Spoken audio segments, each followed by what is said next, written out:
Buod at pagsusuri tungkol sa sanaysay na General Luciano San Miguel Highway ni June Panganiban, Austria.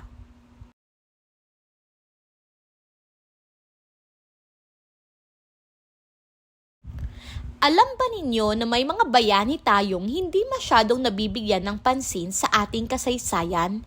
Isa na rito si General Luciano San Miguel, isang tunay na katipunero na nag-alay ng buhay para sa kalayaan ng ating bayan. Tara, suriin natin ang sanaysay bilang tekstong persuasive.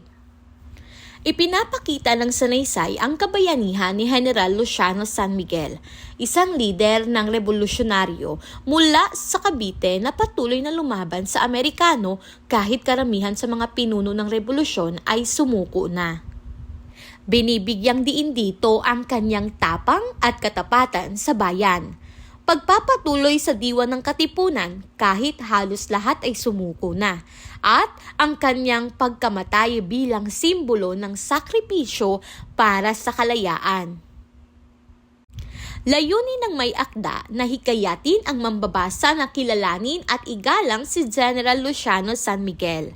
Itama ang pananaw na si Aguinaldo lamang ang dakilang bayani ng Cavite, at magbigay ng panawagan na kilalanin ang mga bayani na binura o hindi nabigyang pansin sa mga aklat ng kasaysayan.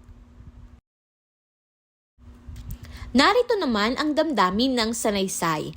Ang tono ng sanaysay ay puno ng paghanga at pagpupugay kay General San Miguel. May paninisi at kritisismo sa mga pinuno ng revolusyon na agad sumuko sa mga Amerikano at Kastila. At may panawagan sa katarungan na ang mga tulad ni San Miguel ay bigyan ng tamang puwang sa kasaysayan. Gumamit ang may akda ng makabayan at kritikal na pananaw. Hindi lamang basta inilahad ang pangyayari, kundi ipinakita rin ang kakulangan sa pagkilala sa ilang bayani ng ating bayan.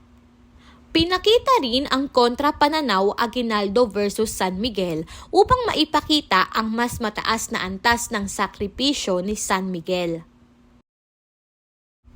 Naghihikayat ito ng pagkilala at pagmamalaki sa mga di gaanong kilalang bayani. Nagiiwan ng tanong at pagninilay, sino pa kaya ang mga bayani ng ating bayan na hindi na ituro sa atin?